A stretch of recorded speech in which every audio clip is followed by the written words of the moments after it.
Well, hello, welcome to episode 182 of the Confident Live Marketing Podcast. In today's show, I'm going to be sharing how you can create a learning system because I don't know about you, I read books, I read articles, I watch videos, but no sooner have I finished reading or watching them, it goes on in my head and I forget it. And it kind of feels like, what a waste. Because our brains aren't always that great at retaining the information. So that's what we're going to be talking about today. I'd love to know from you what you think about this. I've developed a system that is at least starting to help. This is a system that's going to evolve over time, but I'm really excited about it. It uses a few different tools, a few different systems, and I want to share that with you. And why am I sharing this with you in this show? Well, part of what we talk about in this show is mindset. We're always looking to improve things, not beat ourselves up, but we're looking to improve things. And that is to do with live video, with marketing, with our businesses, all that kind of thing. So that's what we're going to be talking about. If you have just joined, welcome. Hello, my name is Ian. I'm broadcasting from just south of Manchester in the UK. I'd love to know from you where you are from and your thoughts on this. So just a few bits of... Actually, what I'm going to do is I'm going to press record on the podcast machine, and then I'll share a few things about what I've been working on over the past few weeks. I had a bit of a nightmare just before it was about half an hour ago. I managed to spill my tea all over my desk, and I was just worried that my computer was a goner, but it looks okay. I think it looks okay, so I think we're good to go. Let's get on with it. I'll be with you just after this.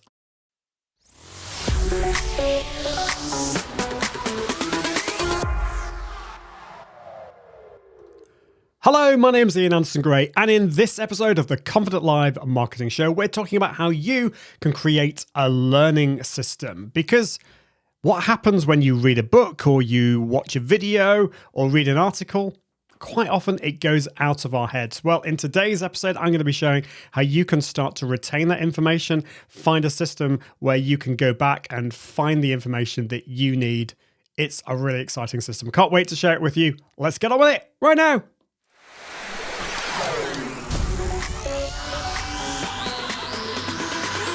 Welcome to the Confident Live Marketing Show with Ian Anderson-Gray.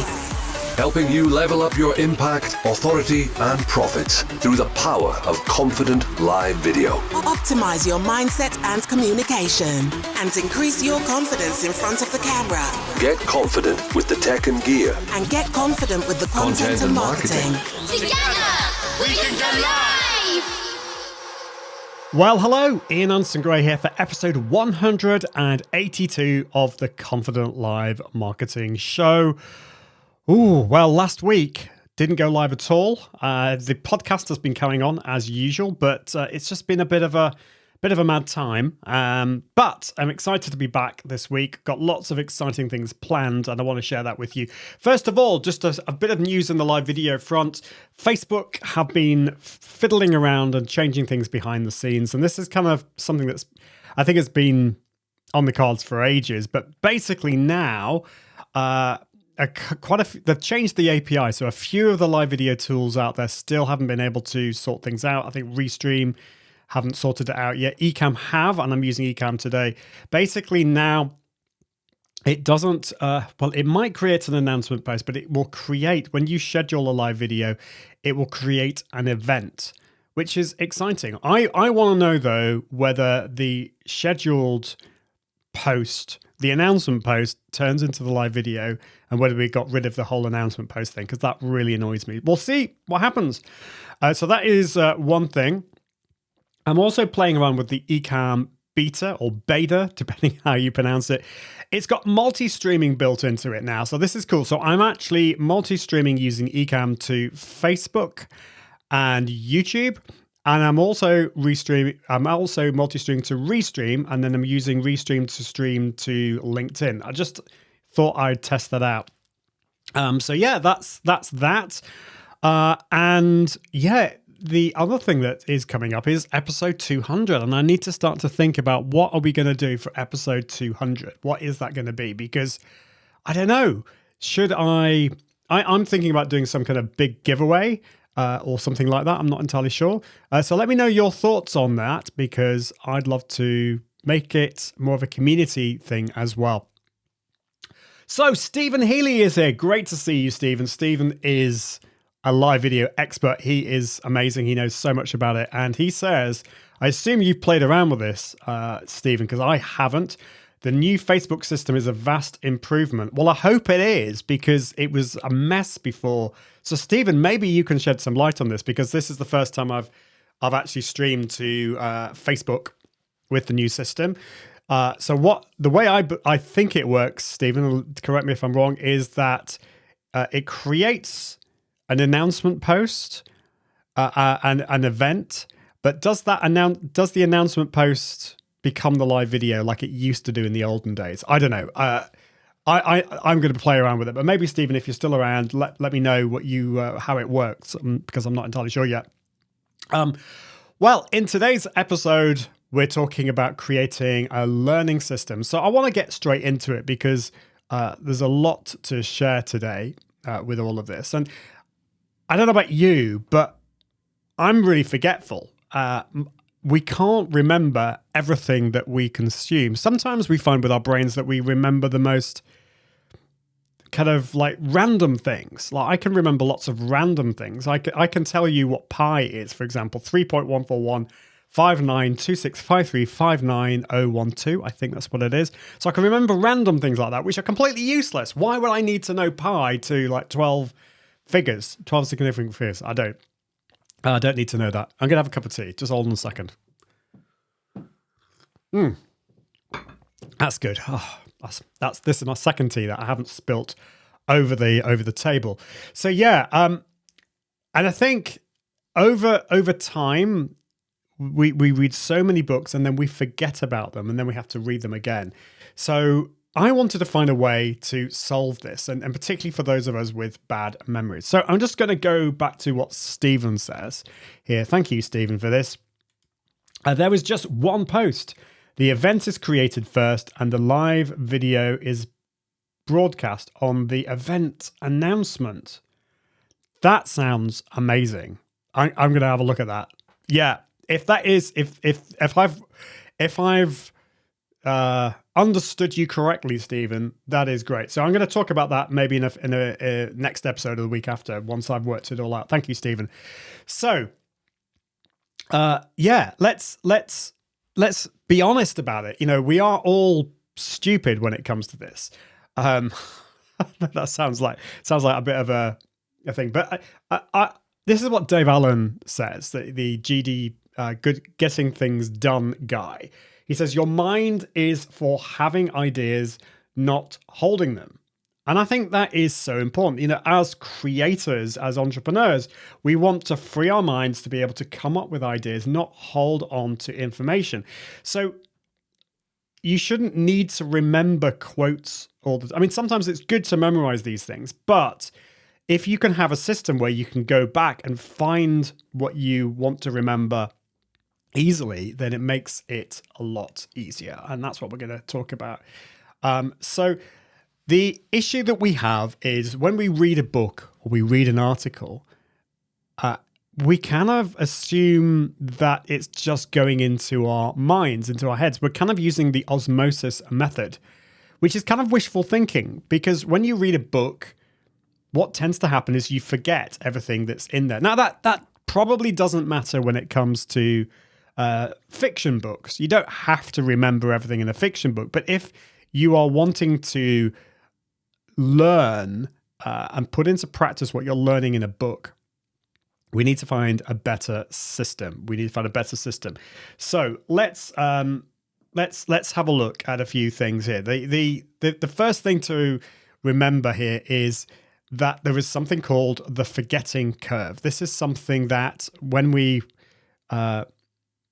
read something, we forget it. So we have to then remind ourselves, and then we forget it again. So just remembering, going over it and over it and over it again is really important.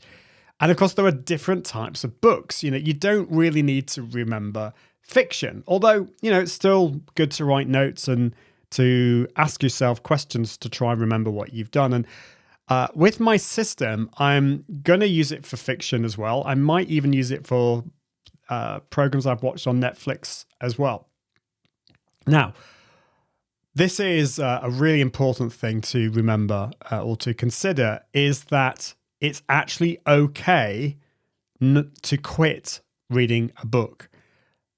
I don't know about you, but I feel this sense of guilt. If I've started reading a book and I'm not enjoying it, I feel that I have to somehow keep going through it. And I was watching a video recently on the Farnham Street channel, and the guy on there was just saying it's okay to finish, to quit a book. And he says that, what was it? Let me just get the quote up here. He says, start books quickly, but give them up easily. Now, I don't know about for you, but that almost feels wrong.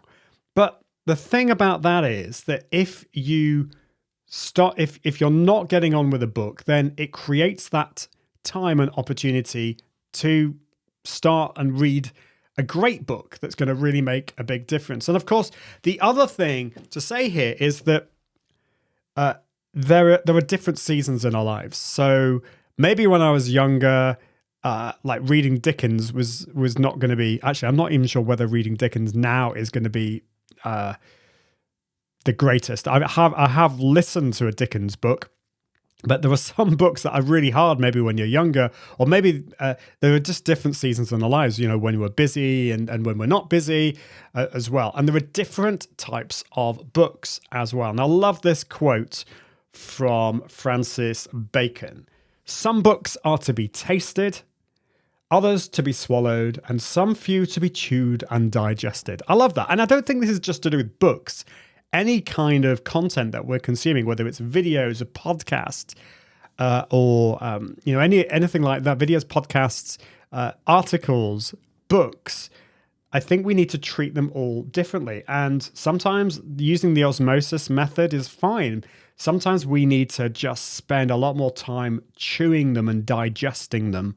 Not literally, of course, but so there is a book which I haven't read, but it looks, I find this very, very funny. It is called How to Read a Book. It is a book called How to Read a Book. And it's very meta. I mean, I wonder kind of like, how do you read how to read a book if you don't know how to read a book? You have to read how to read a book to learn how to read a book, but then how do you start it? It's one of these circular things. But yeah, it's by Adler and Doran, and I think it was written in about 1940. In that book, they talk about 4 different ways to read a book. So one is just to read to entertain. So that could be any kind of fiction book. One is reading to inform. So you're wanting to learn something from it. Reading to understand is the third one. So that is really where you're chewing and digesting. And within that, really, you're kind of maybe wanting to state what the whole book is about, examine the major parts of it, outline it as well, and think about what problem is the author trying to solve as well. And then the final type of reading a book is reading to master. And in this way is not reading one particular book, but you're reading lots of different books on a particular topic. So you're wanting to master a particular subject as well. So that is another way to read a book as well. And of course, you need to work out which books you want to read as well. And this is something that I kind of struggle with. You know, what should I read next? And I ask other people what I want to read. I think at the moment I'm just going on what are the parts of my business and parts of my life that I'm wanting to optimize and improve upon, and then find some books that are going to help on that. All of this is really, really hard. Reading a book by osmosis, just enjoying a book, if it's a good book at least, or an enjoyable book, is easy. But if you want to actually consume it, you want to digest it, this is hard. It uses brain power. And most of the time, we don't really want to do that. So don't beat yourself up. the process that I've come up with here is something that you can do over time. And the process that I've got here is actually just the first step. So how do you actually improve? The first thing is to get the book and start highlighting the bits that really resonate with you. Remember, though, that highlighting in of itself is not going to help you remember. We need to find a system here that's going to help here. And so the system that I've got is using a tool called Notion, which is a free tool. It allows you to create these really cool notes and databases. We're also going to use the Kindle app. So you might prefer a book, but having a Kindle, so I'm certainly not against having that, but if you have the Kindle, it allows you to highlight bits of the book that you're reading for later and even add your own notes, and there's a dictionary and all those kind of things. If you find reading a little bit difficult sometimes and you get distracted, then I also recommend Audible, and I actually combine the Kindle and Audible together. There's another tool called Readwise, which will connect all these things together. And that's the kind of the power tool here. So there is a really cool tool that Audible and it's Amazon basically do. Now let's see if I've got it here. It's called immersive reading. So this allows you to read and listen to your books at the same time. So what you need here is you need to own the Kindle book and the Audible book. So it's not particularly cheap here, but for certain books that I really want to consume and I might get distracted, then this is perfect. And I've actually read my last 3 books this way. So I've got an app here called, well, this is the app this is the Kindle app here. And this is a previous guest on my show, Tamara Razia. She has written a book called Your Brain's Not Broken. It's all about ADHD, adult ADHD. And so I own the Kindle book here, but I also own the Audible book as well. So, and you can see at the top there is a little headphones symbol on the book, which means that I've got the companion Audible book. So if I click on that now, and what I can do is I can then, by clicking the page, I've got a play button at the bottom. Now I'm only going to play this for a few seconds, but you'll be able to hear the person speaking. By the way, I think I've got it at about 1.5 times speed, so it's going to sound really quick. But it also highlights the words, which is amazing. Aha, is it working? Maybe it's not working. Hold on a second. There we go. Let's do it again. Bob was surprised to find that he had used anger as a sneaky motivational trick. I didn't... So there you go. So it's doing both at the same time, which is really, really cool there.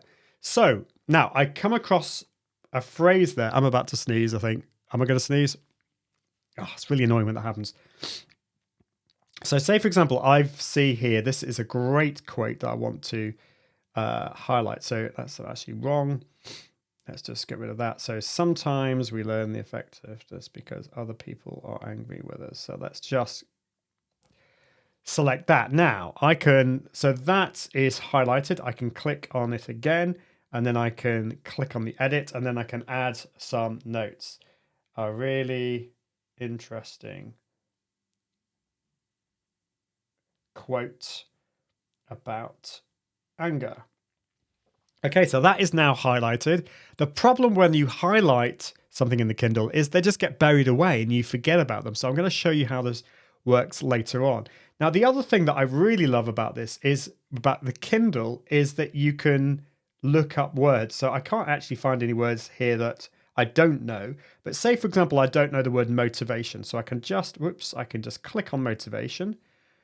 And then I've got my dictionary at the bottom there. So it then tells us what motivation means, relating to the reason or reasons for acting or behaving in a particular way.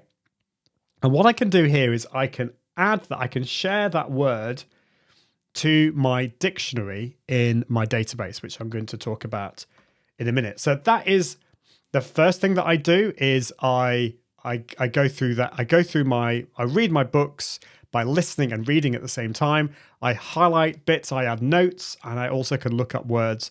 The last book that I read, I think my vocabulary is pretty good, but there was about 80 words I didn't understand. So I put them into my Notion vocabulary bit. We've got Katie Simpson here. Great to see you, Katie, watching on YouTube. Lovely to see you here. This is my learning system we're talking about today, Katie. So there we go. So that is immersive reading. You also need to download the dictionary to your Kindle as well. So let's look at Notion now, and I'll show you what I've got here. So let's see if this works. Here we go. So this is my second brain. And what happens is I'm going to show you an app called Readwise in a minute. When you link Readwise to your Kindle and Notion, it will create this database here. Now I've added to the database. I've changed it a little bit, but basically what I've got here are all the books that I've read in the first column. I've got the author, and that actually links to, I've got this linked to a second database, my author database, and I've got some information about the author, which I'll go through in a bit. Then there's the category. What type of content is this? So we've got books, we've got articles, we've got videos, and you can even add tweets and podcasts in here as well. Okay, the next thing is what type is this? Is it knowledge, entertainment? Are these notes? And then I've got the status. Am I currently consuming this piece of content? So at the moment, I'm still reading Mark Schaefer's Cumulative Advantage. So I'm currently consuming that. This book here, I actually haven't really properly started to read, so it's on my reading list. Some of these I've finished, so they're archived as well. Then if we scroll on, we've got the number of highlights. So this is the really cool thing. I'm going to go on into that in a minute as well. So let's look at that. Let's look at Readwise, because Readwise is what makes this all work. And it is pretty amazing. Readwise.io. Readwise.io. So you can get started for free. It is a paid service. I think it's about $7 per month. But what this effectively does is it syncs your Kindle highlights. You can also make annotations on videos, on YouTube videos, even podcasts and articles, and it will sync it into their system. You can also sync it externally to other apps like Evernote and Notion, but it means you have it all in one place.